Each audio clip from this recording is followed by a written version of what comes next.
Welcome to the Sleep Carriage. My name is Christopher. Tonight we are stepping back in time, onto a moving legend.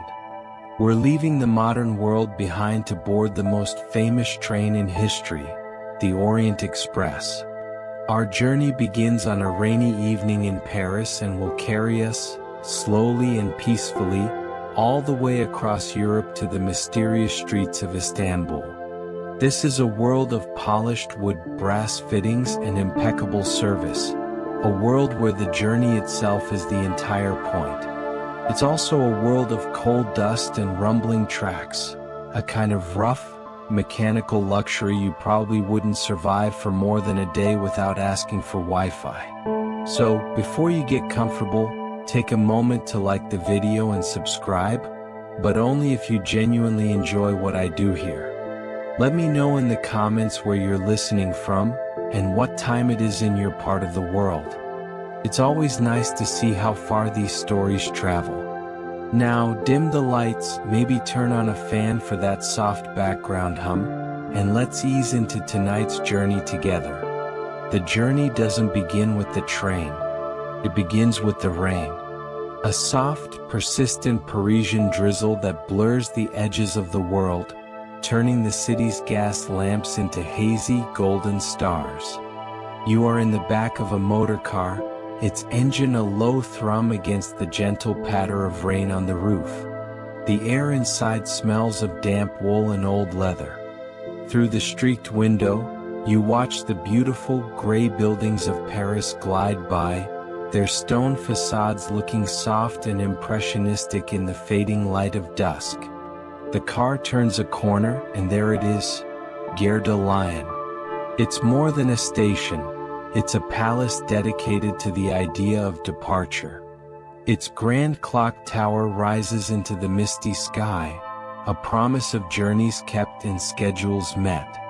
Your driver pulls the car to a slow, smooth stop, and a porter, already waiting under the cover of the station's massive awning, steps forward to open your door. The air that greets you is cool and damp, carrying the faint, exciting scent of coal smoke and steam.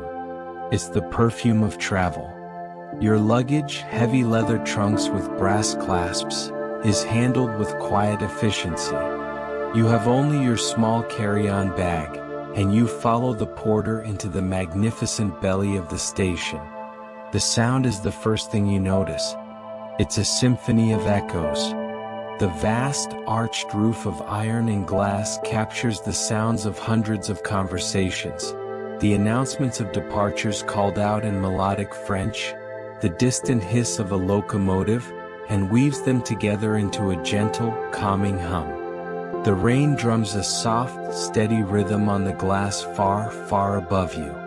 It's a sound that makes the warm, golden light inside the station feel even more like a sanctuary. You walk across the concourse, your shoes clicking softly on the polished stone floor. People drift past you, some hurrying but most moving with a kind of stately purpose. This is not a commuter station. This is a place for grand voyages. The men are in heavy tweed coats and felt hats. The women are wrapped in furs, their faces partially hidden by elegant cloche hats. Some historians say this, the 1920s, is the true golden age of travel, a brief, glittering party between two terrible wars. Others will tell you the real elegance was lost in 1914, and this is all just a beautiful echo. As you look around, you decide it doesn't really matter. Feels golden enough. The porter leads you to your platform, and as you step through the gate, you see it. The train. The Orient Express. It stands silent and magnificent on the tracks, a string of deep, royal blue carriages lined with gold. Each car bears the crest of the company Internationale de Wagenslits, the company whose name is synonymous with rolling luxury. The train seems to absorb the station's light, its polished surfaces reflecting the golden glow of the lamps. It doesn't look like a machine of iron and steel, it looks like a promise. A promise of comfort, of adventure, of a world that moves at a slower, more graceful pace. You can feel the low hum of life coming from it. Steam gently hisses from beneath the carriages, mingling with the cool, rainy air. From the windows of the dining car, you can see the crisp white tablecloths and the glint of crystal, a warm and inviting scene. A line of stewards in immaculate uniforms stands patiently by the doors of the sleeping cars, their postures perfect, their faces calm. They are the guardians of this mobile kingdom. The rhythm of life here is slow and deliberate. You thank your porter with a small tip, and he nods, melting back into the station's shadows. Now it's just you, the platform, and the train. You walk slowly alongside the carriages, the sound of your footsteps soft against the gentle hiss of steam. You run a gloved hand along the cool, smooth steel of the carriage wall. It feels solid, permanent, as if this train has always been here and always will be. Your ticket is a heavy cardstock, the ink printed in an elegant, looping script. You find your carriage number, 3. A steward standing by the entrance gives you a small, respectful nod. He checks your ticket, his movements economical and precise. "Welcome aboard the Simplon Orient Express," he says, his voice low and calm. You reach for the heavy brass handrail. It's cool to the touch, worn smooth by the hands of thousands of travelers before you. You place your foot on the first step, a solid step that doesn't creak or shift. And then you are inside. The world changes instantly. The cool, damp air of the station is gone, replaced by a gentle, enveloping warmth. The light in here is soft, cast by small, shaded gas lamps along the corridor. Some things are still beautifully old-fashioned. These lamps give off a flicker that is much gentler than an electric bulb, and the warmth comes from a small but powerful coal stove tended by the staff. It's a detail of the era, a reminder that this incredible luxury is still powered by the most basic elements. The air smells wonderful, a mixture of beeswax used to polish the intricate wood marquetry, a faint trace of coal, and the clean, starched scent of fresh linen. The corridor is narrow, a masterpiece of compact design. The walls are all polished wood, inlaid with delicate floral patterns. The floor is covered by a thick runner carpet that muffles your footsteps, adding to the profound sense of peace. Every fitting is brass, polished to a soft gleam. You can feel the slightest vibration through the soles of your shoes, a deep, latent power waiting to be unleashed. The train is alive, breathing softly around you. Your hands are no longer rough from work.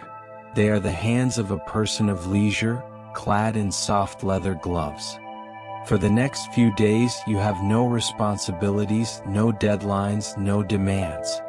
Your only task is to exist within this moving work of art, to watch the world go by, to eat and to sleep and to dream.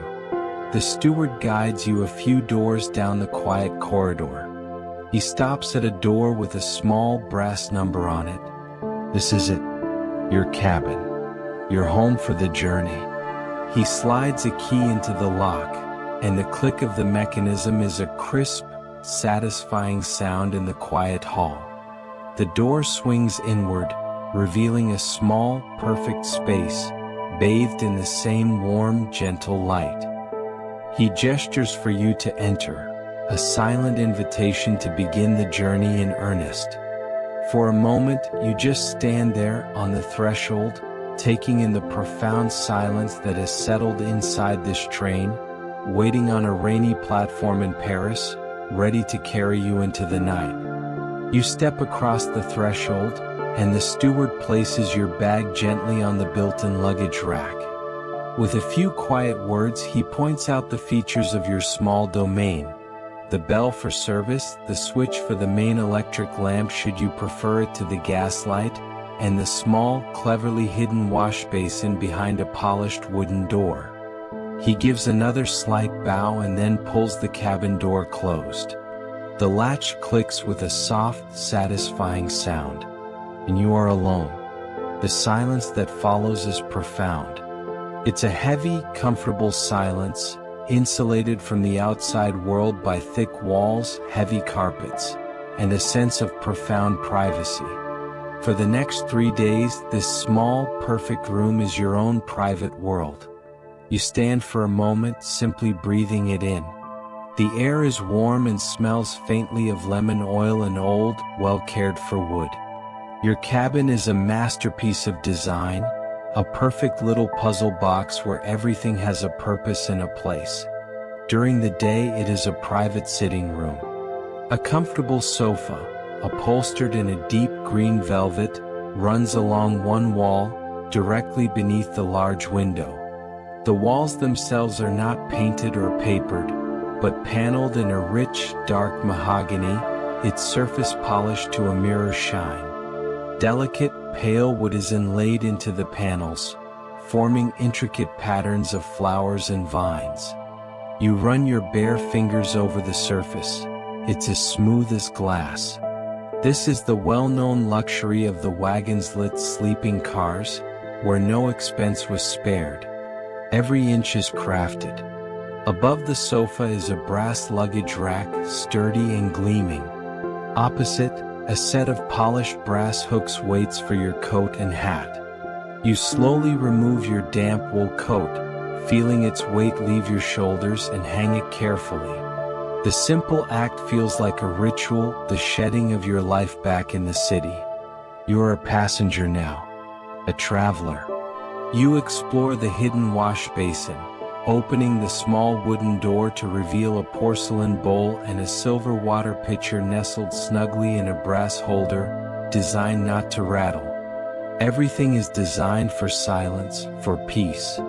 You've heard that the train staff even includes a master carpenter, whose sole duty is to travel the length of the train while it's in motion, listening intently for any new squeak or rattle in the woodwork, and to silence it before it can disturb a passenger's rest. It's an almost absurd level of care. You sit down on the velvet sofa. The fabric is soft and dense beneath your hand. The seat is firm and comfortable. You lean your head back against the wooden paneling, feeling the very faint, deep vibration of the train, humming with potential energy. It's a comforting feeling, like being held in the hand of a gentle giant. You look around this small, perfect space. You wonder what stories these walls have heard, what secrets have been whispered into this quiet, confined air. Some say these cabins were confessionals for diplomats and spies, their secrets absorbed by the polished wood, carried silently across the borders of nations. And then it happens. A subtle, deep jolt runs through the carriage, a feeling more than a sound. It is the feeling of immense weight beginning to shift. You look out the window. For a moment, nothing seems to happen. Then, you notice that a single glowing lamp on the platform is sliding slowly, impossibly backward. Another follows. A deep, resonant clunk-clunk echoes from somewhere far down the train as the couplings take their strain. The platform outside begins to glide past your window. The faces of people seeing off their loved ones, the sturdy figures of the station workers, the other train carriages sitting silent on their tracks, they all begin to drift away. The pace gathers, the rhythm of the wheels quickens. Clack, clack, clack, clack, clack, clack. It's a steady, hypnotic beat. The rain on your window is no longer just drifting down. It's streaking sideways now, little rivers of water chasing each other across the glass. The grand iron and glass roof of the Gare de Lyon falls away, and you are plunged into the Parisian night. The window becomes a frame for a moving painting. You see the backs of buildings, the warm yellow squares of light from other people's windows, glimpses of lives you will never know. You see the dark, skeletal forms of railway bridges and signal posts, all slick with rain. The lights of Paris begin to thin, the dense tapestry of the city giving way to the scattered lights of the suburbs. The gentle sway of the carriage is a peaceful, rocking motion, a cradle on wheels. You feel the tension in your shoulders begin to dissolve. There is nothing to do now but watch. Nothing to do but listen to the steady, percussive rhythm of the tracks. That sound is your constant companion now, a lullaby of iron and distance. You open your small bag and begin the simple, calming ritual of unpacking. A book, a silk robe, a leather-bound journal. You place them on the small, fold-down table by the window. You are making this space your own. You watch as the last of the city lights are swallowed by the immense, dark velvet of the French countryside. Out here, the only light is the faint glow from your own carriage, illuminating the rain-slicked grass and trees that rush by in a blur of deep green and black. The train feels like a self-contained universe now, a warm, golden thread moving through the dark and the rain. Your hands are rough no longer from the worries of the day. They are calm, resting in your lap. The rhythm of the wheels is so steady, so constant, that it seems to merge with your own heartbeat. Clack, clack, clack, clack, clack, clack. A sound that promises distance. A sound that promises sleep. You lean your head against the cool glass of the window, feeling the vibration, and watch the darkness of rural France slide peacefully by. The journey has truly begun. An hour passes, or maybe two. Time seems to stretch and soften here, losing its sharp edges. Outside your window, the world has dissolved into an inky, absolute blackness. The glass, still traced with rain, now acts as a dark mirror. You see your own reflection, a soft-edged ghost of a traveler, and beyond it, the warm, polished wood and brass of your cabin, all of it seeming to float through an endless void. The train is a bubble of light and warmth, a self-contained star journeying through the dark French countryside. The constant, gentle rocking and the steady rhythm of the wheels have become so familiar that you only notice them when they change.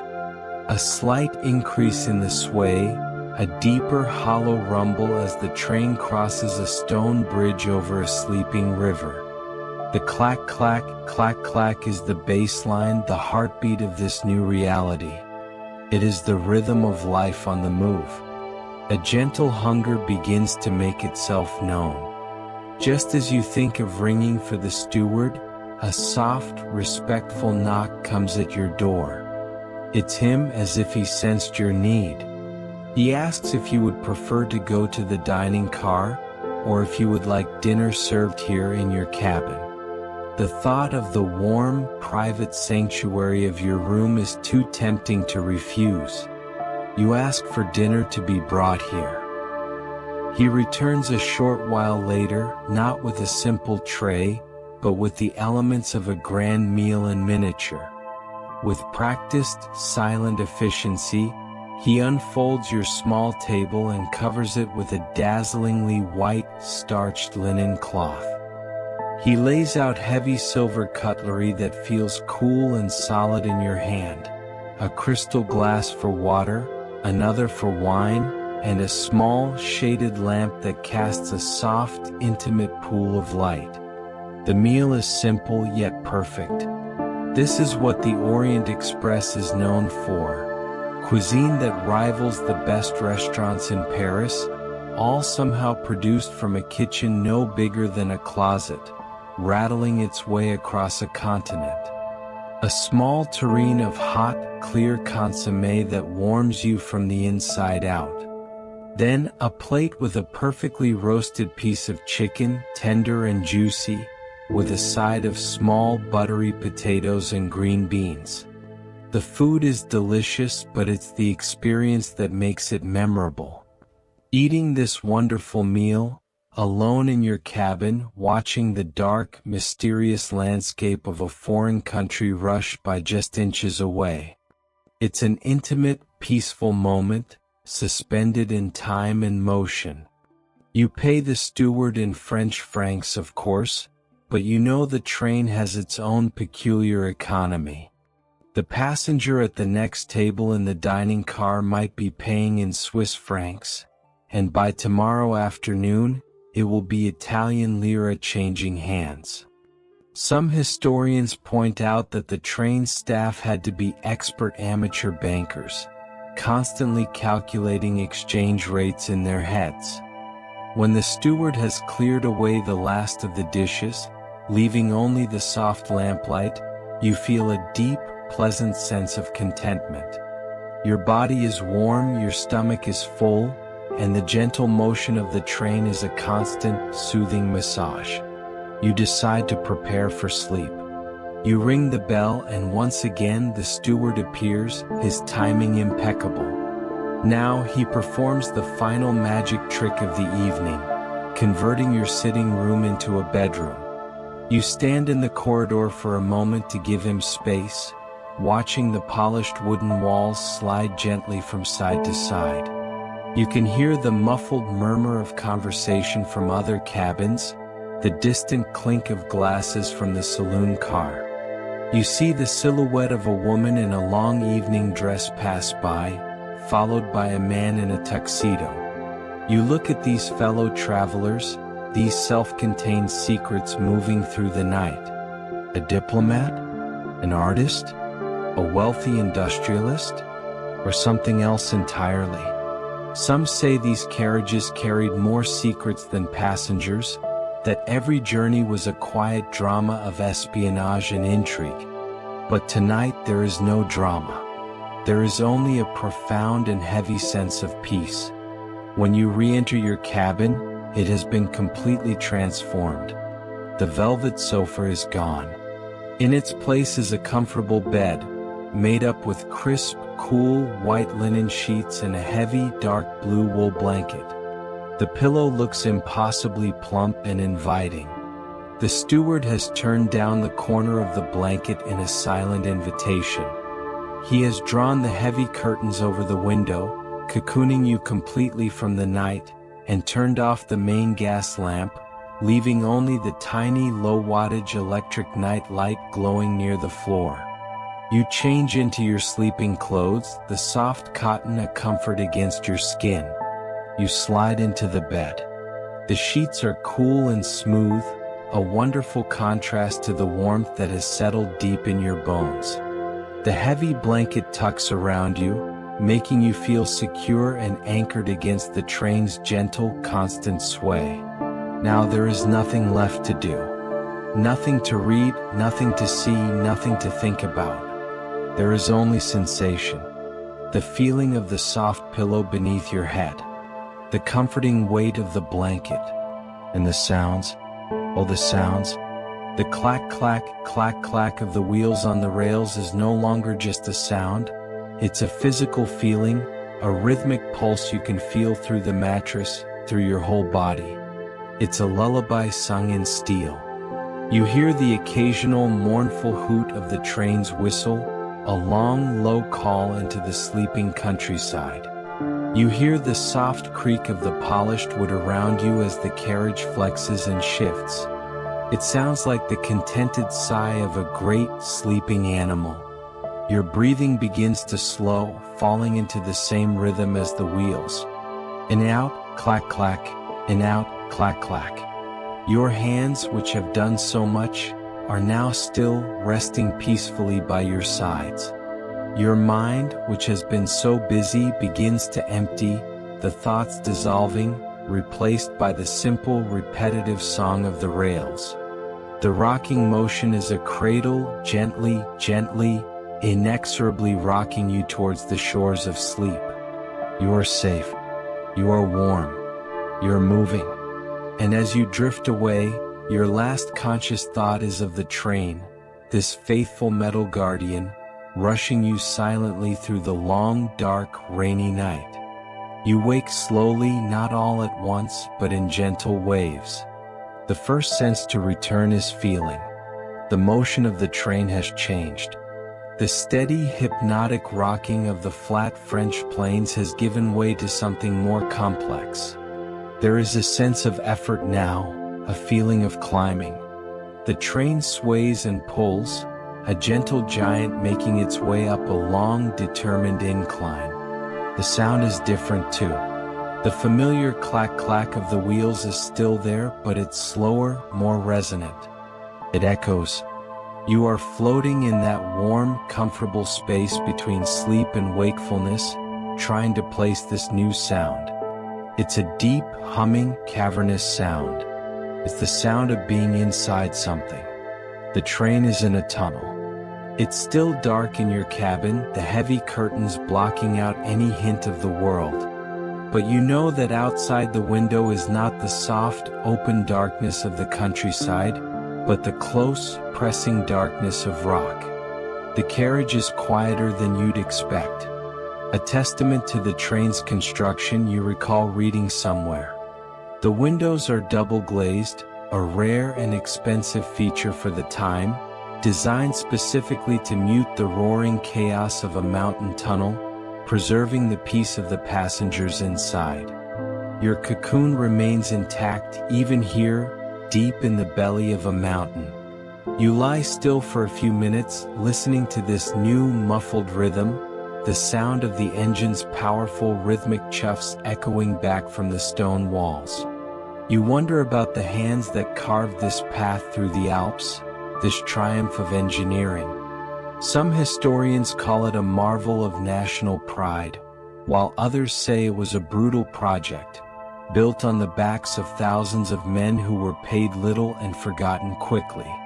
The comfort of your journey rests on the hardship of others, a strange and unsettling thought that you let drift away as sleep recedes.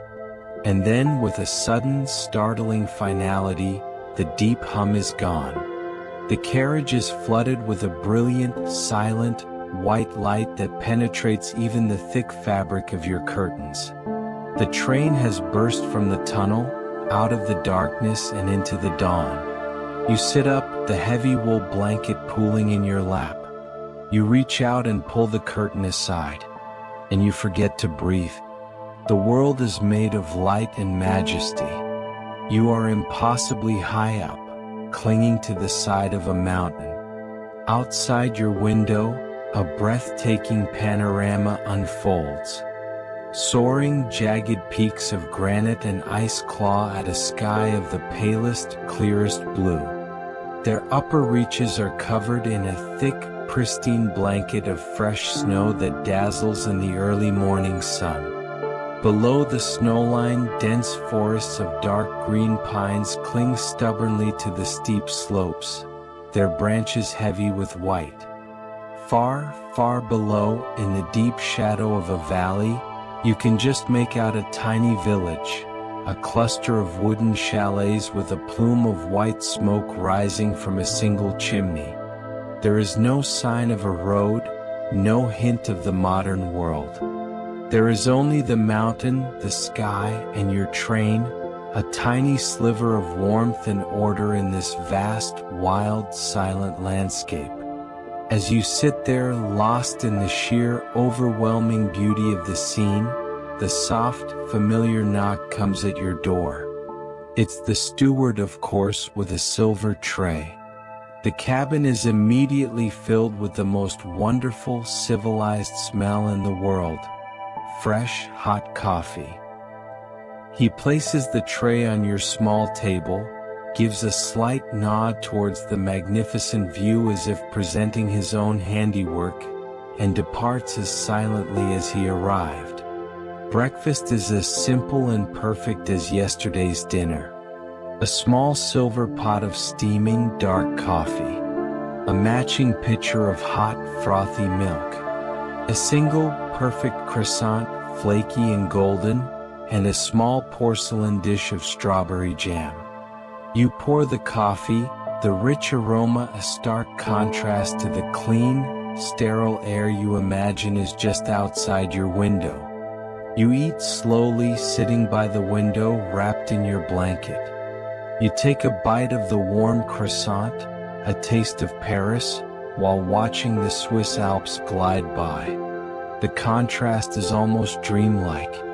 The immense, ancient, and dangerously beautiful wilderness on one side of the glass.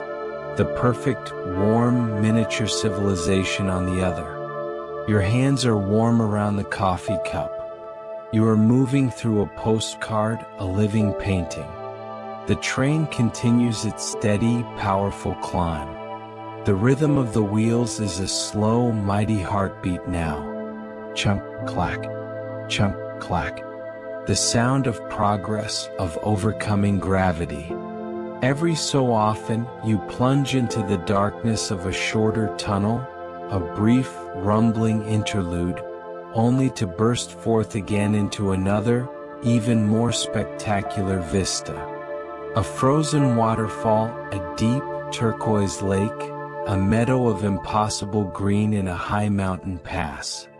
The sleep has completely vanished from your mind, replaced by a quiet, meditative awe. You are no longer just a passenger on a train. You are a silent observer, a privileged witness to the morning routine of the mountains. You are warm, you are safe, you are fed, and you are moving steadily, inexorably towards the sun, climbing to the roof of the world. The morning sun climbs higher in the sky, and so does the train. 4 hours, you are treated to the silent, majestic theater of the high Alps. But no climb can last forever. Sometime around mid-morning, you feel a subtle shift in the train's momentum. The feeling of effort, of a great machine pulling against gravity, ceases. It is replaced by a smoother, faster, gliding sensation. The train has crested the pass. The descent has begun. The rhythm of the wheels quickens, settling back into a more familiar, faster cadence. Clack, clack, clack, clack, clack, clack. The landscape begins its slow transformation. The stark, magnificent world of rock and ice begins to soften. The snowline recedes, visible only on the highest, most distant peaks. The dark pine forests are joined by lighter, leafier trees. High mountain pastures, impossibly green, give way to rolling foothills. You notice the change in the buildings too.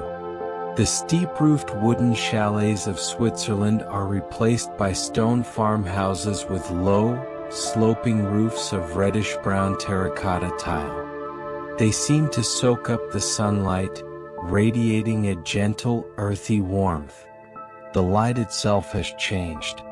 The crisp, white alpine light has mellowed into a thick, golden haze. It feels warmer, softer.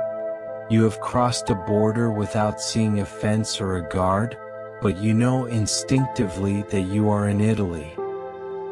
These invisible lines you think are a funny thing. Some historians argue that grand projects like this very train were designed to stitch the continent together, to create a single unified European identity after centuries of conflict. But as you watch the seamless transition of the landscape, it feels less like a grand project and more like a simple, undeniable truth that the land itself cares little for the maps drawn by men. The train continues its smooth descent, gliding through a landscape of vineyards and cypress trees. Small, sun-drenched towns flash past your window. By early afternoon, the countryside becomes more populated, the tracks more numerous and complex. You are approaching a great city, Milan. The train slows, its pace becoming stately and deliberate as it navigates the web of steel outside the central station. It doesn't stop for long, just a brief, hissing pause to take on water and fresh supplies for the kitchen. Through your window, you see the bustle of the Italian platform, a scene of more animated gestures and louder conversations than in Paris. Then, with a gentle lurch, the journey resumes, leaving the city behind. With the warmth of the afternoon settling in, you decide to leave the solitude of your cabin and take lunch in the dining car. You make your way down the narrow, gently swaying corridor. The motion is second nature to you now. Your body has learned the rhythm of the train. You step into the dining car and it's like entering a different world, the beating heart of the train's social life. The car is long and opulent, paneled in dark, gleaming wood and decorated with exquisite inlaid flower motifs. The chairs are upholstered in plush red velvet, and the ceiling features beautiful frosted glass panels by the famous artist Lalique. A low, civilized hum of conversation fills the air, a gentle melody of French, English, German, and Italian. The clink of silver on porcelain is the only sharp note in the soft symphony of the room. A waiter in a crisp white jacket leads you to a small table set for one, right beside a large window. The table is a little island of perfect order. A starched white tablecloth, heavy silver cutlery, a folded linen napkin, and a single delicate flower in a tiny silver vase. The menu is a heavy, tasseled card. The classic French cuisine is there, of course, a staple of the Wagenslitz company. But you notice with a small smile that a few new dishes have appeared. A risotto alla Milanese, a selection of local cheeses from Lombardy. It's a quiet, clever nod to your location. The train may be a Belgian-owned, French-speaking bubble of luxury, but it is not entirely immune to the world it passes through. You order a simple lunch, the risotto and a glass of crisp, cool white wine. The service is a silent, graceful ballet. The waiters move through the swaying carriage with an easy, practiced balance, their trays held high. Nothing ever spills. Nothing is ever rushed. Your meal arrives, the risotto a perfect, creamy gold in a wide white bowl. You eat slowly, savoring each bite. The warmth of the food, the coolness of the wine, the endless, sun-drenched panorama of the Italian countryside sliding past your window. It is a moment of pure, uncomplicated peace. The rhythm of life is gentle here. Your hands are steady as you lift your glass. There is nothing to worry you. After your meal, a profound and pleasant drowsiness begins to settle over you. The warmth of the sun, the gentle rocking of the train, the satisfying fullness in your stomach, it's a perfect recipe for sleep. You make your way back to your cabin. The afternoon sun is now streaming directly through your window, painting a warm, golden rectangle on the opposite wall. You draw the thin inner curtain, softening the light to a gentle, hazy glow. You recline on the velvet sofa, your head resting on a soft cushion. The Italian landscape continues to roll by, a blur of green and gold. The steady clack, clack, clack, clack of the wheels is the most comforting sound you can imagine. Your eyelids feel heavy. You are not trying to sleep, not really. You are just resting your eyes for a moment. Just a moment, as the Orient Express carries you eastward, deeper into the warm, golden afternoon. You wake to the color rose gold. The light filtering through your thin curtain is no longer the bright, warm yellow of the afternoon, but a softer, warmer, pinkish glow. You push yourself up from the sofa, a little disoriented, the ghost of a sun-drenched dream still clinging to you. You are not sure how long you slept. An hour, maybe two. On this train, time is measured not in minutes, but in the changing quality of the light, in the subtle shifts of the landscape. You pull back the curtain and the world outside has transformed. The fields and vineyards of Lombardy are gone. In their place is a vast, flat, shimmering expanse of water that stretches to the horizon. Its surface is as smooth as gray silk, reflecting the bruised purples and soft pinks of the evening sky. The train is moving across a long, narrow causeway, a ribbon of steel and stone laid directly upon the water. The sound of the wheels has changed again. It's a deeper, more hollow sound now, the rhythmic clack-clack echoing over the lagoon. The train slows as it passes through the mainland station just before the causeway.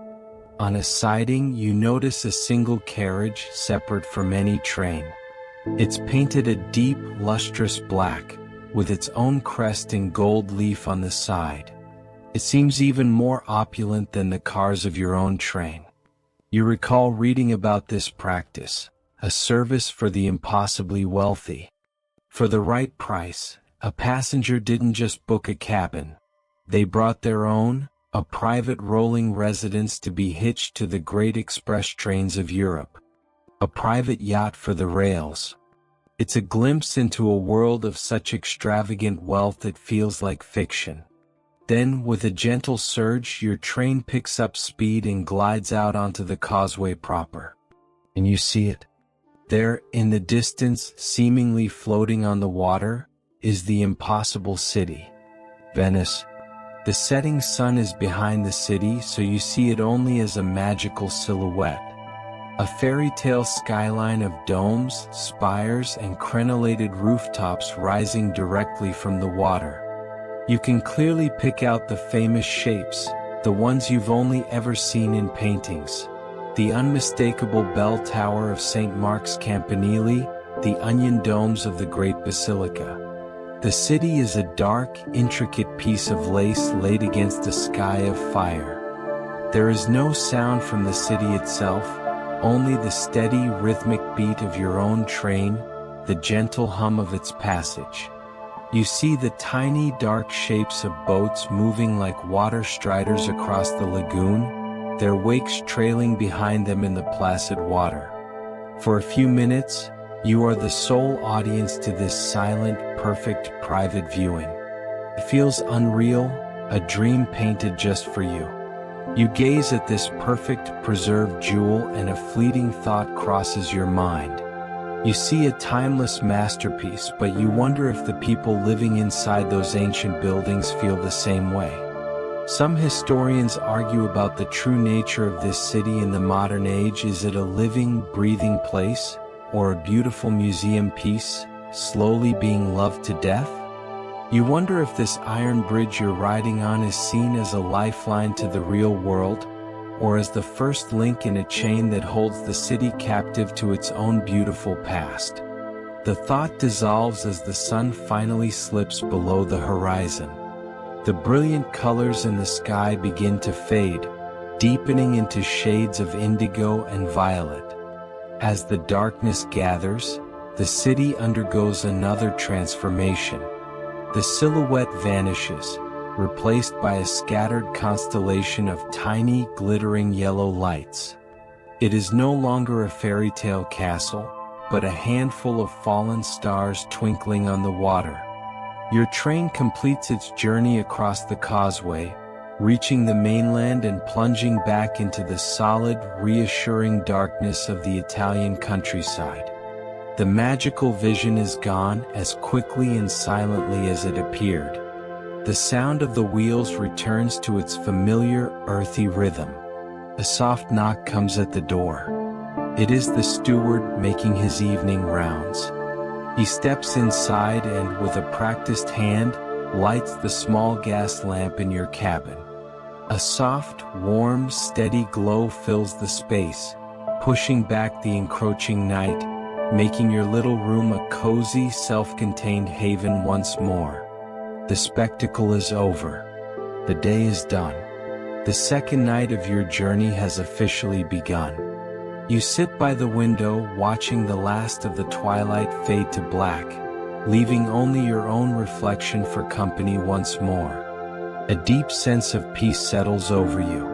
The rhythm of life continues its steady eastward beat, carrying you away from the magical city and deeper into the quiet, welcoming darkness. The second night on the train feels different from the first. The novelty has softened into a deep and comforting familiarity. Your small, warm cabin, with its polished wood and soft lamplight, no longer feels like a temporary hotel room. Feels like home. The rhythm of life has settled into your bones. The gentle sway of the carriage, the steady, percussive beat of the wheels on the track, this is now the normal state of being. The steward performs the evening ritual of converting your room, his movements economical and reassuringly familiar. The bed emerges, the cool, crisp sheets are turned down, the heavy blanket is laid in place. There are no questions tonight, no need for explanations. There is only the quiet, shared understanding that the day is over, and it is time for rest. You slide into bed, and sleep comes for you quickly, like a gentle tide rising to meet you. Your body doesn't need to learn the motion tonight. It remembers. It yields to the rocking of the cradle, sinking down into the soft mattress, into a profound and heavy state of rest. The first night's sleep was a surrender. Tonight's is a homecoming. The train travels on, leaving Italy behind as you sleep. It passes through the port city of Trieste, a place of fading imperial grandeur, and then pushes onward eastward into the night. It is crossing another border, leaving the familiar world of Western Europe and entering the Balkans. But you are aware of none of this. You are deep in the cocoon of your own dreams, warm and secure beneath the heavy wool blanket. Your sleep is a deep, dark, peaceful ocean. But even in its depths, you are dimly aware of the world above. The train is your anchor, your connection to the waking world. You feel its presence in the constant, gentle vibration that hums through your mattress, a deep, mechanical mantra. The train is working hard through the night. You can feel it climbing again, not the sharp, majestic ascent of the Alps, but a more rugged, determined climb into a landscape of hills and deep valleys. Sometime in the deepest part of the night, in that quiet hour just before dawn, your dreaming mind registers a subtle change. The song of the rails has shifted its key. The steady clack-clack, clack-clack has a slightly different timbre now, a harder, more metallic edge to it. An experienced traveler, they say, could tell what country they were in just by this sound alone, by the unique composition of the steel rails and the spacing of the wooden sleepers beneath them. Without knowing it, your subconscious has registered the change. You have crossed into the kingdom of Yugoslavia. Your dreams are not of cities anymore, but of dark forests and steep, rocky hillsides. You dream you are flying low over an unseen, wild landscape. It is a land of old kingdoms and new flags, a place of deep and complicated history that your train is simply gliding through in the dark, a neutral observer paying silent witness. You feel the train slow to cross a high trestle bridge, and for a moment in your dream, you feel as though you are suspended over a vast, dark emptiness, held up only by the steady, rhythmic heartbeat of the locomotive. The sounds of the journey are the landscape of your sleep. A sudden, muffled roar rushes past you as a freight train, heavy with unseen cargo, passes in the opposite direction. The sound is there and then gone, swallowed by the night, leaving only the familiar rhythm of your own carriage in its wake. The long, mournful cry of the train's whistle echoes through a sleeping valley, a lonely, beautiful sound that weaves itself into the fabric of your dreams. But mostly there is just the deep, profound peace of uninterrupted rest. Your hands are still. Your breathing is slow and even, perfectly in sync with the gentle rise and fall of the carriage. The rhythm of the rails is the rhythm of your own peaceful, sleeping heart. You are disconnected from all your worries, from all the demands of the world you have left behind. Here, in the dark, rocking gently in your moving bed, you have no responsibilities. Your only task is to sleep. And so you do. You drift deeper and deeper into the warm, secure darkness. The train is your faithful guardian, your tireless steel horse, carrying you safely through the rugged, sleeping heart of a new country, ever onward, ever eastward, towards the promise of a new morning that is still hours away. Deeper and deeper into the night, into sleep. You wake on the third morning to a soft, silvery light. You feel deeply and profoundly rested, the kind of rest that comes from a sleep untroubled by dreams or worries. Your body is now so attuned to the motion of the train that you feel more at home in this gentle, rhythmic swaying than you do on solid ground. The train is climbing and winding its way through a hilly, rugged landscape, and the sounds of its effort are as familiar and comforting as your own breathing. You sit up and swing your feet to the floor. The routine of the morning is now established, a comforting ritual that marks the passage of days. First, you open the small wooden door to your wash basin. The silver water pitcher is full and cool to the touch. The steward must have replaced it in the dead of night, a ghost of perfect service. You pour a small amount of water into the porcelain basin. You know that fresh water is a precious commodity on this journey, stored in tanks beneath the carriage and refilled only at major stops. This morning ritual is therefore an act of mindful conservation, a small nod to the practical realities of this luxurious life. You splash the cool water on your face and the last remnants of sleep are washed away. You are awake. You are here. Just as you finish, the familiar, gentle knock comes at your door. The steward enters with your breakfast tray, a mirror image of yesterday's, the steaming coffee, the hot milk, the fresh croissant. The repetition is not monotonous. It is deeply reassuring. It is the well-known rhythm of life in this rolling hotel, a promise that all is well, that the complex machinery of the train and its staff is working in perfect harmony to provide this bubble of peace. You settle into your seat by the window, the warm coffee cup in your hands, and watch the world unfold. This is a new landscape, different from France, different from Italy. The land is wilder here, more raw. The hills are covered in thick, tangled forests and patches of rough pasture. Small farmsteads built of stone and dark wood cling to the slopes. There are no grand chateaus or manicured vineyards, only a simple, hard-won beauty. The train is a time machine, and outside your window is a life that seems to belong to a different century. You see a farmer guiding a wooden plow pulled by two sturdy oxen, turning over the dark, rich earth. You see a woman in a colorful headscarf, tossing grain to a flock of chickens in a dusty yard. At a rural railway crossing with no barriers, only a simple wooden sign, a man in a horse-drawn cart waits patiently for your magnificent train to pass, raising a hand in a slow, simple greeting.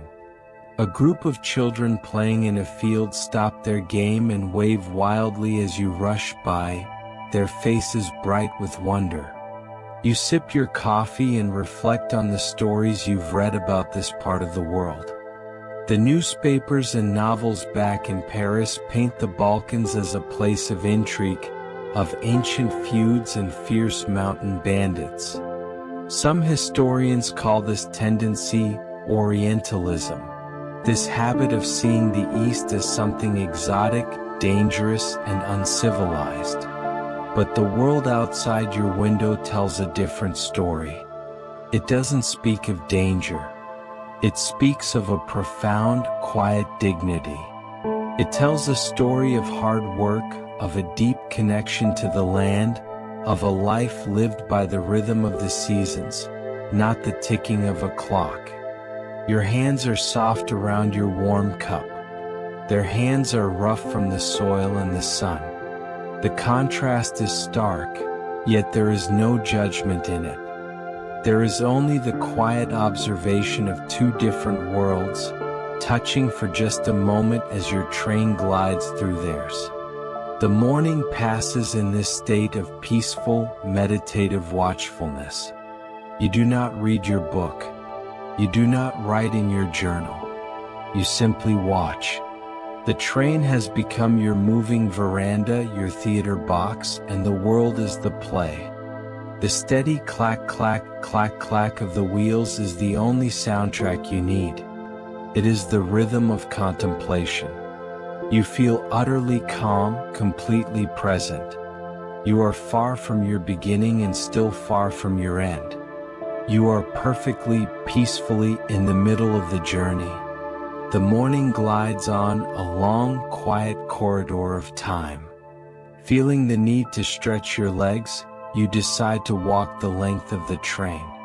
The journey so far has been about looking out at the grand theater of the changing landscape. Now you feel a gentle curiosity to look inward, to understand the secret life of the train itself. You step out into the narrow corridor. The train sways gently, a motion your body now instinctively balances against. You walk through your own sleeping car, its runner carpet muffling your footsteps. The cabin doors are all closed, each one a silent testament to the private worlds of the other passengers. The air is warm and still, smelling of polished wood and clean linen. You pass a member of the staff, a woman in a crisp black dress and white apron, carrying a basket of used towels. She gives you a small, polite nod and you nod back. A brief, silent acknowledgement between two residents of this moving village. You pass into the next car, then the next. Each is a near identical reflection of your own, a chain of quiet, private sanctuaries. Then you reach the dining car. It is empty of passengers now, but it is not still. Inside, two waiters are meticulously preparing for the lunch service. One is polishing silver cutlery with a soft white cloth, each fork and spoon catching the light. The other is arranging small, delicate flowers in the tiny vases on each table. Their movements are focused, unhurried, a quiet ballet of preparation. You continue your walk and pass the kitchen car. For just a moment, the door is propped open and a wave of heat, steam, and the most incredible smells washes over you. The scent of roasting meat, of garlic and herbs, of baking bread. You hear the sharp, rhythmic chop of a knife on a wooden board, the clatter of copper pots, and the raised voice of the chef calling out an order in rapid French. It is a world of controlled, culinary chaos, a stark contrast to the serene quiet of the rest of the train. You marvel at the alchemy of it all, how a four-course gourmet meal can be produced from a space that is smaller than your bedroom, a space that is constantly rattling and swaying its way across a continent. Further on, you pass through the saloon car with its small bar and comfortable armchairs, and then you reach the baggage car, a place you are not meant to see. You can feel a deeper, more mechanical vibration here. As the train slows to navigate a steep curve, the electric bulb in the corridor ceiling flickers, dimming for a heartbeat before returning to its full, steady glow. It's a small reminder that the train's electricity is a fragile, recent luxury, generated by a dynamo attached to the axle, literally powered by the turning of the wheels. When the train slows, the power wanes. It's the reason your cabin still has the old, reliable gas lamp. Its soft, steady flame is a technology that never falters. You turn and walk slowly back towards your own cabin, your small journey complete. As you settle back onto your velvet seat, you find yourself thinking about the people who make this journey possible. You think of your steward, the man whose professionalism is so absolute it almost seems inhuman. He is the face of the famous company Internationale de Wagons. Staff polite, discreet, and fluent in at least 3 languages. He anticipates your needs before you are even aware of them. But who is he? This is the central mystery of the train. You realize. You wonder where he is from, what his life is like when he is not on this train, endlessly traversing Europe. For the passengers, this journey is a fantasy, a brief and beautiful escape. For him, it is a job of long hours and endless miles. The history books are filled with the names of the dukes, actresses, and diplomats who rode this train, but the names of the men who kept the brass polished and the sheets clean are mostly lost to time. You think too of the unseen army. The driver and the fireman, far ahead in the locomotive, wrestling with a hot, living machine of steam and fire. The mechanics who tap the wheels with long-handled hammers at every major stop, listening for the telltale sound of a crack. The workers in the laundries back in Paris and waiting in Istanbul who will wash and press these mountains of impeccable linen. The train is not a magic carpet. It is a complex human ecosystem, a community on wheels. And this realization doesn't diminish the magic, it deepens it. The effortless grace you are experiencing is the product of immense, coordinated, and skillful effort. It makes you appreciate the comfort, the quiet, the simple, steady rhythm of the wheels even more. You lean your head back, closing your eyes, listening to that sound, now understanding the 100 hidden hands that work together in perfect rhythm to create it. Sometime around midday, your peaceful observation of the countryside is gently interrupted.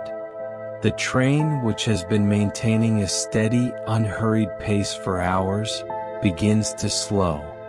The rhythm of the wheels changes from a crisp clack-clack to a longer, more drawn-out clack-clack. The soft hiss of the brakes is a sound you have not heard for some time. You look out the window. The rolling green hills and small farmsteads are gone, replaced by the unmistakable signs of a city's edge. You are approaching Belgrade. The first hints are industrial. Sidings crowded with freight wagons, piles of coal gleaming in the sun, long, low warehouses with faded lettering on their brick walls. Then come the houses. At first, they are small wooden homes with tidy vegetable gardens where old men and women look up from their work to watch the great blue train pass. Soon, these give way to larger, gray stone apartment buildings, 4 or 5 stories high, with laundry strung on lines between the windows like festive, fluttering flags. The world outside your window is alive with people, with the complex, unscripted drama of daily life. As the train moves closer to the city's heart, you notice the layers of its history written in the architecture. Some buildings are grand and imposing, with the ornate facades and stately columns of the old Austro-Hungarian Empire. Next to them might stand a building with a simpler, more weathered look, perhaps with a tiled roof or an arched window that whispers of an older Ottoman past. This city, you can see, doesn't have a single, simple identity. Historians will tell you this was the great challenge of this new nation, Yugoslavia, to forge a single future from a collection of different pasts. From your window, it feels like a city of many stories all being told at the same time. Your train does not pull into the main passenger terminal. It is merely passing through, a transient guest. But it slows to a crawl on a transit line, giving you a perfect, slow-motion view of the main station. The platform is a hive of activity, a vibrant, noisy scene completely different from the quiet efficiency of Paris.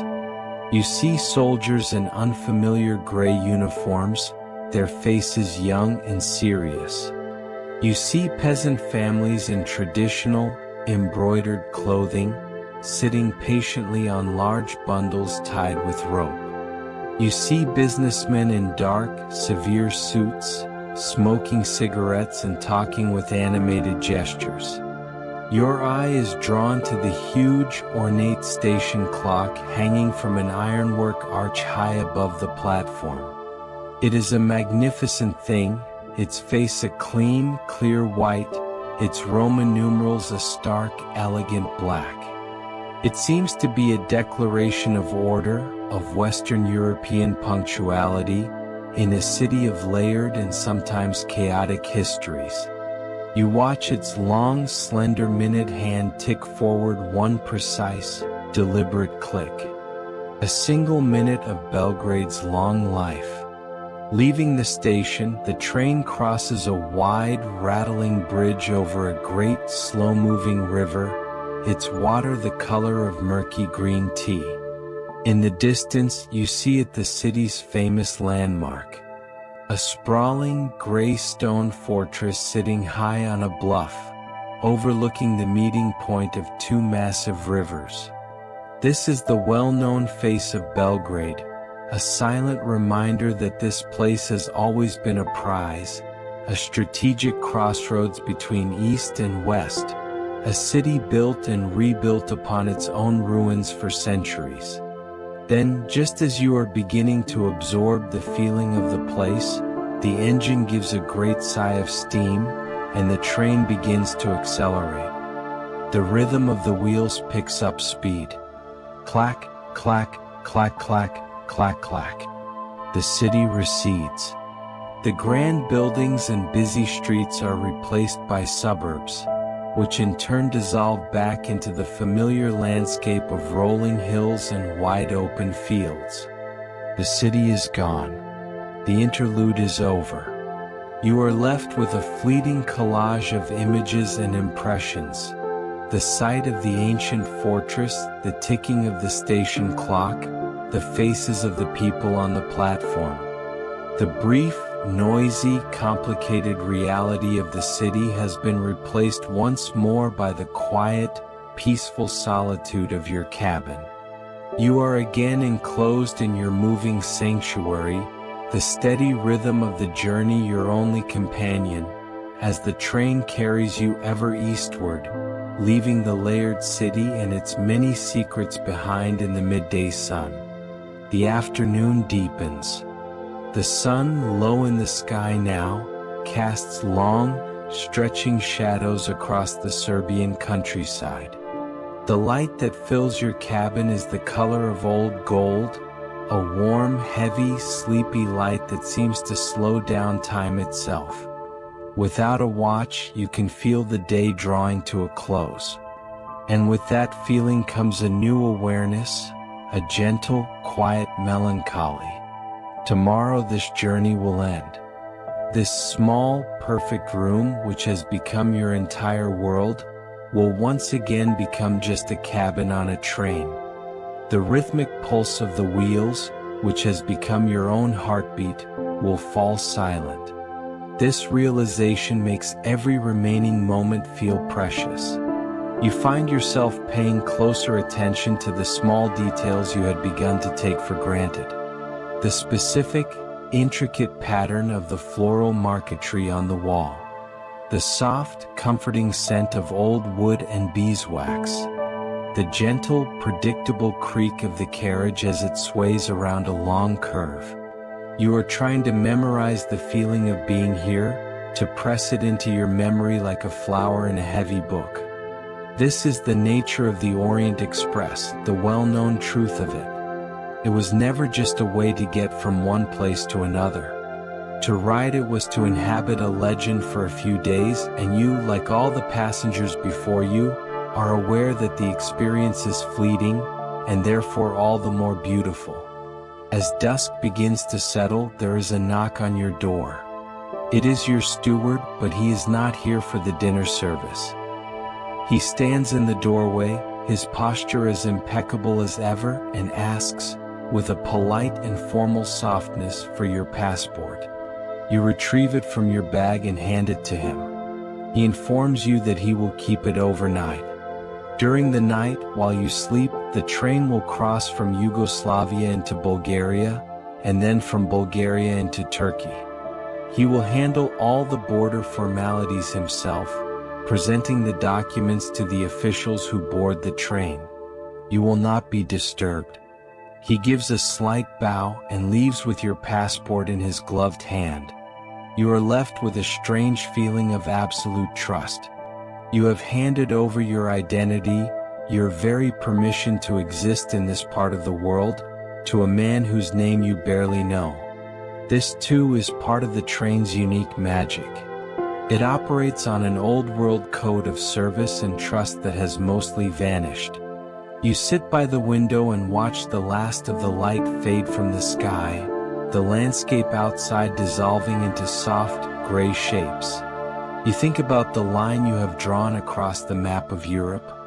Paris, Switzerland, Italy, Yugoslavia.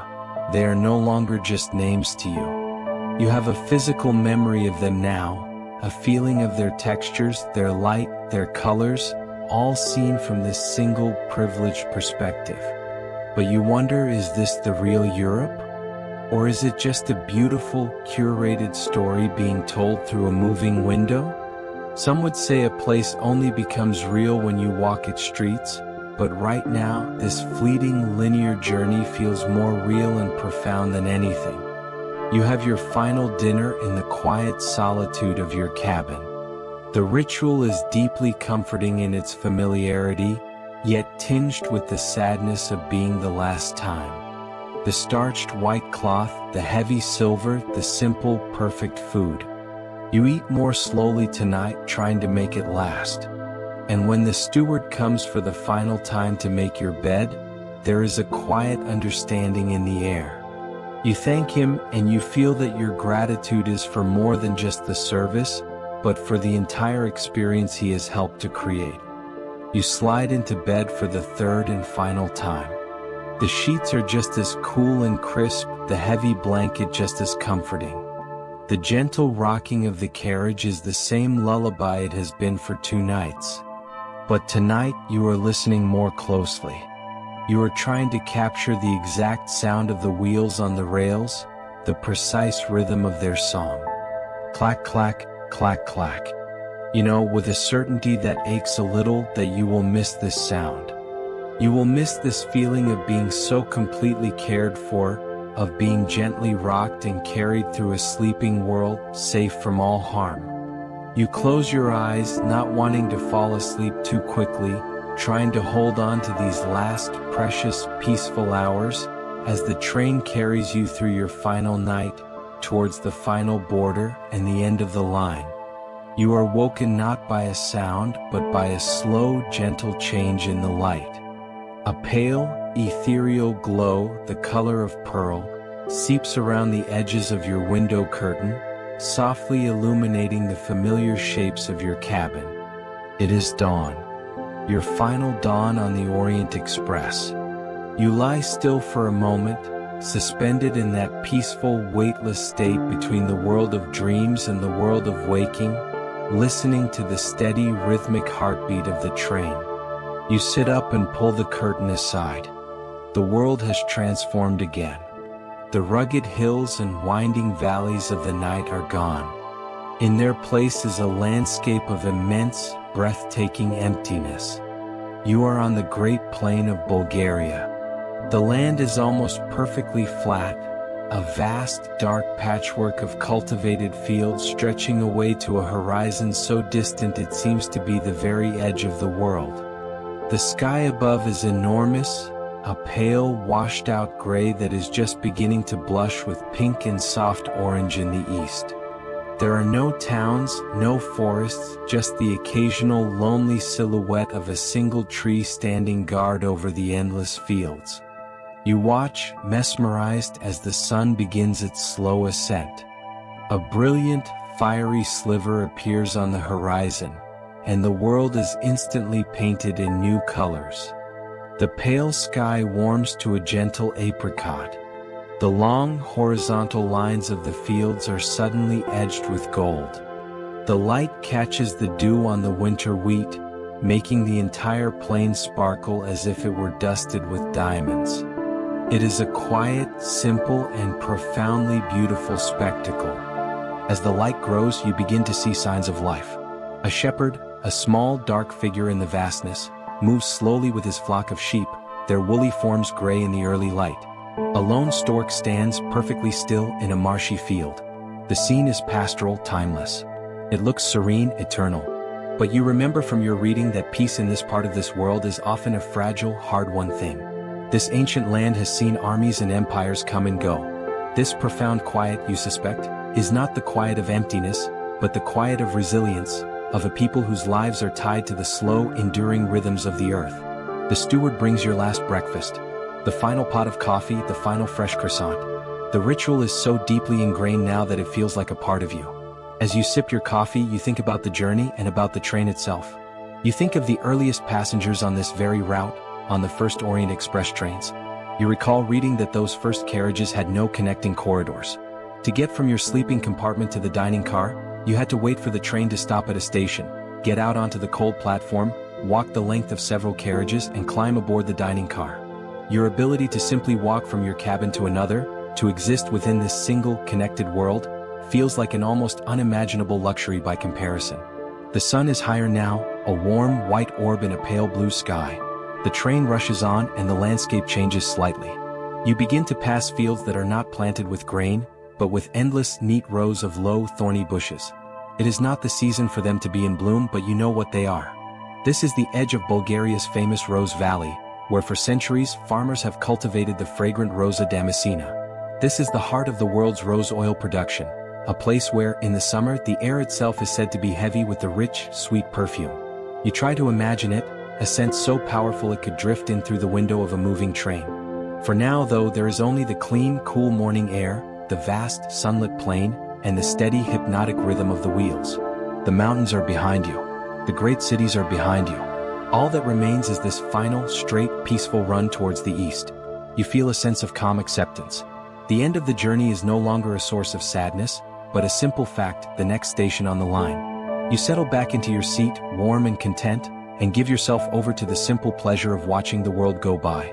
The long, peaceful morning on the plains begins to draw to a close. The hypnotic flatness that has defined your world for hours starts to change. In the far distance, the crisp, straight line of the horizon begins to soften, to ripple. Low, blue-gray hills appear, hazy at first, like a watercolor painting. But with every steady beat of the wheels, they grow larger, closer, their outlines becoming sharp and clear against the sky. The plain is ending. The mountains are waiting. Your train meets the foothills, and the nature of the journey shifts immediately. The track, which has been a straight, unwavering line for as long as you can remember, now begins to curve and wind. The carriage tilts gently as it navigates the bends, following the path of an ancient river through a deepening valley. You can feel a distinct upward incline in the floor beneath your feet. The easy, gliding rhythm of the morning is gone, replaced by a slower, more deliberate, laboring beat. The final climb has begun. The sound of the locomotive, which has been a distant, almost subconscious part of the journey's soundtrack, now becomes the main performance. It is a sound of immense, heroic effort. A deep, powerful rhythmic chuff. Chuff. Chuff, each beat a measured explosion of steam and power. Looking out your window, you can see the great white plumes of steam billowing from the engine up ahead, a stark, beautiful white against the dark green of the forested hills. You can feel the vibration of that effort through the very frame of the carriage. This is the well-known reality of this route. To bridge Europe and Asia, the train must conquer this final, formidable barrier of mountains. The climb grows steeper and the train slows. As it rounds a sharp bend, moving at little more than a walking pace, you look out at a hillside that rises above the tracks. And you see them. A small group of people, a man, a woman, and two small children standing in the high grass, simply watching. They are not farmers in a field, not shepherds with their flock. They have come here just for this. You realize that in this remote, quiet part of the world, the daily passage of the great blue and gold Orient Express is an event. It is a fleeting, magical connection to a world of impossible wealth and distant, fabled cities. The man raises his hand in a slow, solemn wave. You lift your own hand to the window and wave back. A silent, momentary connection between two entirely different worlds. The landscape becomes wilder as you climb higher. The forests are thicker, the valleys deeper. You are in the borderlands now, a place of overlapping histories. On a high, rocky ridge, you see the crumbling stone ruins of an old watchtower. It is ancient, its stones weathered and gray, slowly being reclaimed by weeds and ivy. You find yourself wondering which border it once guarded. Was it Ottoman? Byzantine? Bulgarian? The lines on the modern map are so neat and clear, but historians know this land remembers a time when frontiers were written in blood and stone, not ink. The ghosts of old empires feel very close here. The laboring of the engine becomes more intense. The rhythmic chuffing is a constant, powerful roar that echoes off the rock cuttings beside the track. You feel the entire train straining, every carriage, every coupling, every wheel engaged in this final great battle against gravity. The air outside your window is thin and cool and smells of pine. A sense of keen anticipation builds within you. This is it. The last mountain. The last border. And then, just as it feels the train can climb no higher, the intense, straining sound from the engine softens. The desperate, rhythmic panting eases into a long, satisfied sigh of steam. The floor of the carriage levels out beneath your feet. You are at the summit of the pass. Outside your window, the world falls away, opening up into a new series of valleys and hills that stretch eastward before you. You have done it. You have crossed the last great hurdle. From here, the journey is a long, gentle descent, a final, smooth glide towards Turkey, towards the Bosphorus, towards the domes and minarets of Istanbul. The feeling of arrival is no longer a distant dream. It is a palpable, imminent reality. The train begins to roll downhill, its great effort over. The motion becomes a smooth, easy glide, a long, controlled exhalation after the straining climb. The landscape that unfolds before you on this side of the mountains feels different. Older. The green of Bulgaria gives way to a drier, more rugged terrain of dusty hillsides dotted with hardy shrubs and ancient olive trees. The light itself seems to have a different quality, a hazy, golden thickness that softens the edges of the world. There is no grand archway, no fanfare to announce your arrival, but you feel the moment of transition in the very air. The train passes a small, whitewashed building beside the tracks. A Turkish flag with its white crescent and star hanging limply from a pole. A single soldier in a different, unfamiliar uniform watches your passage with a still and steady gaze. That is all. A quiet, unassuming moment. But you know what it means. You are in Turkey.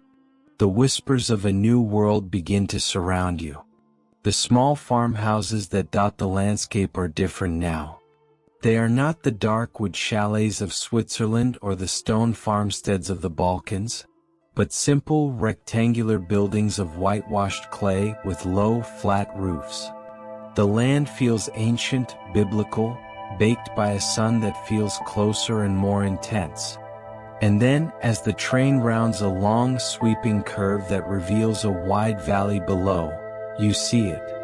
Nestled in a small, sleepy-looking village is a simple, square building with a low dome. And rising beside it, slender and elegant as a needle against the hazy blue sky, is a minaret. It's the first one you have seen. A simple, graceful, pencil-thin tower. It is a sight so new, so profoundly different from anything that has come before, that it stops your breath for a moment. More than the soldier, more than the flag, this simple architectural form is the true signal that you have arrived. You have passed through the heart of Christian Europe and are now entering the lands of the old Ottoman Empire. You are on the threshold of the East. The train continues its descent, passing through a larger town. Here you see the past and the future living side by side. You see women walking with long flowing headscarves, but you also see a noisy modern motorcar kicking up dust on an unpaved street. At a small station where the train slows but does not stop, you see a group of men sitting on low stools outside a coffee house, talking and smoking. An old man among them wears a deep red, brimless cap of fez, the iconic headwear of the old empire. But the younger men around him are in Western-style flat caps, or are bareheaded. It's a quiet, visible sign of the great changes sweeping this new nation of Turkey, a country caught between 1,000 years of imperial tradition and a powerful, modernizing new dream. As if on cue, there is a soft knock on your door. It is your steward. In his hand is your passport. He hands it to you with a slight, formal bow, and for the first time on the journey, you see the hint of a genuine smile on his face. "Welcome to Turkey," he says simply. The great, invisible transaction of the night is complete. Your identity is restored to you, now bearing the faint, inky stamps of the borders you crossed while you slept. The train leaves the hills behind and the landscape begins to flatten out once more, smoothing into a wide coastal plain. The air through the slight gap in your window feels warmer now and thicker, and you fancy you can smell the faint salty tang of the distant Sea of Marmara. The sun is beginning its slide towards the western horizon behind you, and the afternoon light is soft and forgiving. A profound sense of peace and accomplishment settles over you. You have done it. You have crossed a continent. Your hands are resting in your lap. They are not the hands of a person beginning a journey full of nervous energy, but the hands of a person who has arrived calm and still. The steady clack clack clack clack of the wheels is no longer a lullaby of travel. It is a drumbeat of arrival. The great city, the final destination, is now just a few hours away. You are no longer just traveling, you are arriving. It is late afternoon. Your journey's final transformation has occurred. For the last hour, the train has been running alongside the coast. Outside your window is the vast, shimmering expanse of the Sea of Marmara. The water is a deep, slaty blue-gray, its surface wrinkled by a gentle breeze. Small, colorful fishing boats bob on the waves, and in the distance, a large steamship makes its slow way towards the Bosphorus. The air that drifts through your window is entirely new. It is thick and heavy, and it smells of salt, seaweed, and diesel smoke. You are watching the sea, lost in its endless, rhythmic motion, when you see it on the horizon. At first, it is just a hazy smudge, a place where the sky and sea meet in a blur of gray and gold. But slowly, as the train rushes onward, the smudge begins to resolve itself. It takes on shape and form. Domes. Hundreds of them, it seems. Great, swelling domes of mosques and palaces, and rising among them, sharp and delicate as needles, the silhouettes of countless minarets. It is a skyline from a dream, a skyline you have seen in books and paintings but never believed could be real. It is the city. You think of the two names for this place, the ones that have battled for supremacy for centuries. Constantinople, the city of a Roman emperor, the great bastion of Christendom, the name that echoes with history for the West.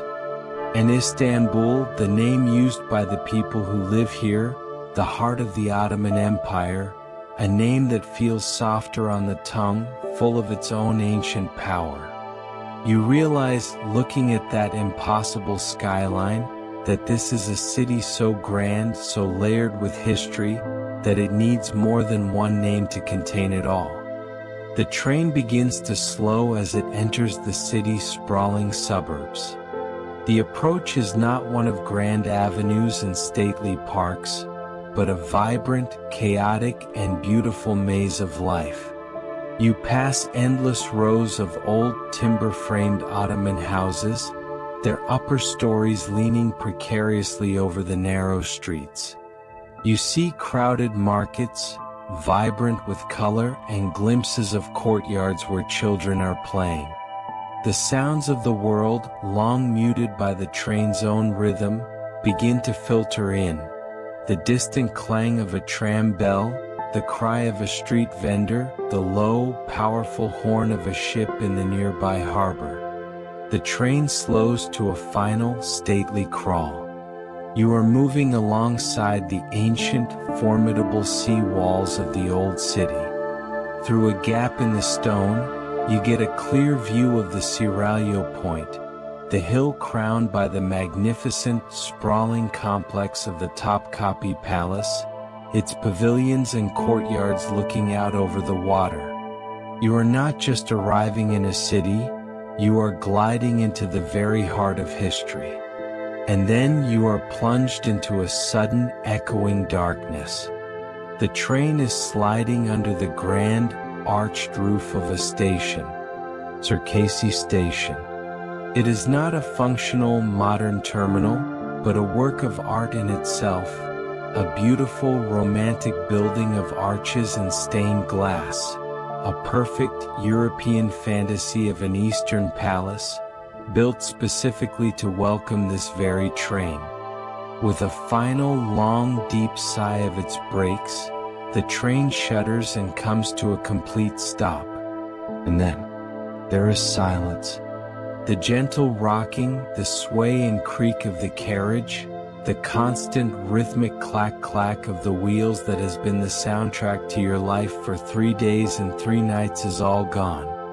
The sudden stillness is the most profound and startling sensation of the entire journey. It is over.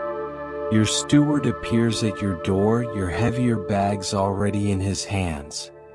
He opens the main door of the carriage and gestures for you to descend. You step down the 3 familiar steps and your feet touch the solid, unmoving stone of the platform. You have arrived. The air on the platform is thick with new smells.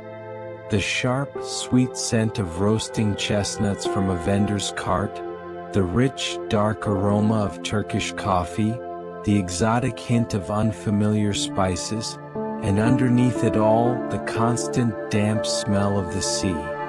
You are no longer an observer behind a pane of glass. You are a part of the scene now. You thank your steward one last time as he places your luggage beside you. He gives you that same small formal bow, and then he is gone, melting back into the life of the train. You stand for a moment just breathing it all in. You look down the platform and see the glowing sign of the station's famous restaurant, the Orient Express. Its warm lights, a promise of new stories, new intrigues, a place where other journeys will begin. But your journey is over. You stand on the platform at the end of the line, a traveler who has crossed a continent. The great blue and gold train stands silent beside you, its long hypnotic journey complete. You are left with the memories, the lingering ghost of the train's motion in your bones, and a feeling of deep, profound, and peaceful completion. You are here. You are in Istanbul.